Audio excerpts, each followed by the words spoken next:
wa chuo kikuu, njoo. Ndio alianza kuzungumza. Huyu alisitisha soni. Maana ilitakiwa nilipe ada ili niweze kuprint examination ticket ya mtihani. Kwa ada nilikuwa sijalipa.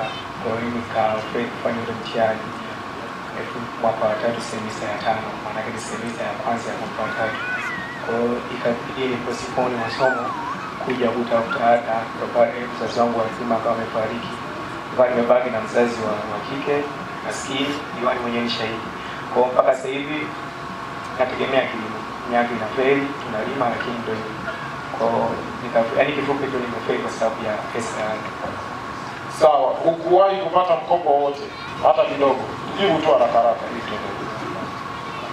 Nilikuwa nalipa nusu. Ulikuwa unalipiwa nusu ada. Maana yake hauweza kukamilisha. Mwishoni tu. Yaani maana yake semester moja ndio hujakamilisha. Kwa nini nimemsimamisha hapa? Huyu changamoto yake ni sehemu yetu sisi. Ndio maana nikasema hatuwezi tukakimbia wajibu kama serikali ambayo imepewa dhamana. Alipewa mkopo, lakini kilichoonekana ulikuwa ni mkopo ambao ulikuwa utoshelezi, si ndio? Kwa hiyo maana yake hakuweza kukamilisha na kasitisha mwaka 2023. Wito wangu sasa, na ndio maana nikasimama hapa, tutafuatilia. Na bahati nzuri mkutano huu ni wa hadhara, tutaki kutoa majibu ambayo ni ya kisiasa. Ni lazima tutoe wito. Yawezekana sio huyu tu, wapo na vijana wengine.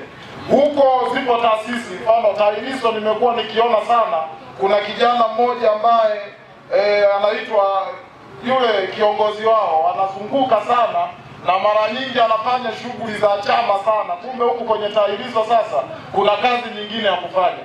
Kama inafikia hatua watu wanasitisha masomo kwa kupungukiwa na ada na loan board yenyewe pia inakuwepo, jambo ambalo tunalitoa kama wito, mimi nadhani ni kwamba upo wajibu ambao sasa kwa hizi taasisi na hizi taasisi mfano kama hii taasisi ya wanafunzi wa elimu ya juu kufuatilia kujua sababu za watu kwa nini wanasitisha masomo, kwa sababu hatuwezi kujivunia kwamba tunatoa mikopo kwa watu ambao ni wenye uhitaji ili hali kuna watu wanasitisha kwa kukosa ada. Sasa mtu aliyesitisha kwa kukosa ada, huyo ana uhitaji au hana?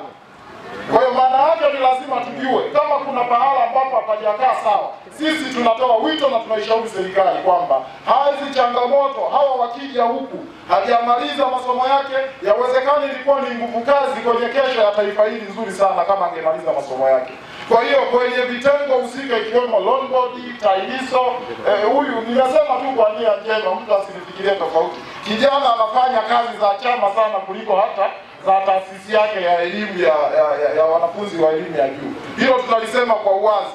Kwa hiyo ashughulike na matatizo hawa, nadhani nitalilinki hili swala ili aweze kudili na hilo jambo, kwa sababu wanaositisha masomo ndio wenye vigezo vya kupata sasa wanaostahili kunufaika na pesa ya serikali.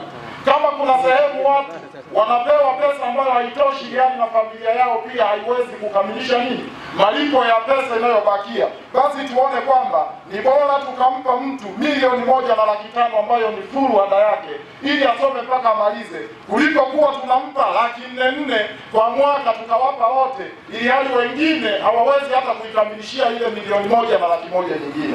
Hilo nadhani ni lazima tushauri, kwa sababu limekuja kwenye hadhara hii. Nimeona nilisema kuna haja ya kushauri kwenye loan board, bodi ya mikopo ya wanafunzi wa elimu ya juu, lakini na TAHLISO washughulike zaidi na matatizo ya ndani kule. Hii nayo inatuletea shida.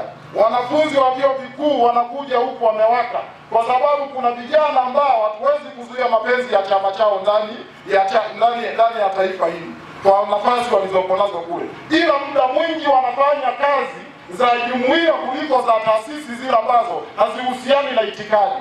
Wakisema wengine inaweza ikaleta shida, lakini mimi nimelisema ili ile taasisi ambayo inahusika na masuala ya wanafunzi wa elimu ya juu TAHLISO iende ikawa na nguvu kama miaka ile ya nyuma ambavyo ilivyokuwa inafanya kazi, iende ikawa na nguvu, ishughulike na matatizo. Kwa hiyo kijana, mimi najua baada ya jambo hili, kwa sababu lilikuwa ni la hadhara, mimi nitakushika mkono na mwenyekiti atanisaidia, tutapita kwenye maofisi tuweze kusaidia. Lakini lazima sasa kupitia wewe tushauri hivi, tuone nani mwenye uhitaji zaidi, kwa sababu hivi vigezo, na nikihitajika mezani nitasema pia, maana nchi hii kuna nongwa, naweza nikasema watu wakaja na makabrasha, nipo tayari kukaa mezani kujibu hoja hizi. CCM oye!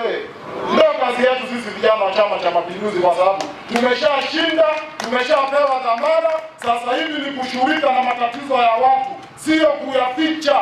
Lazima tuwe wazi kwamba hapa kuna shida, tunashughulika nayo na sio kuhangaika kujificha ficha na nini. Asante sana, tutashughulika na hilo jambo na tutalimaliza. Asante.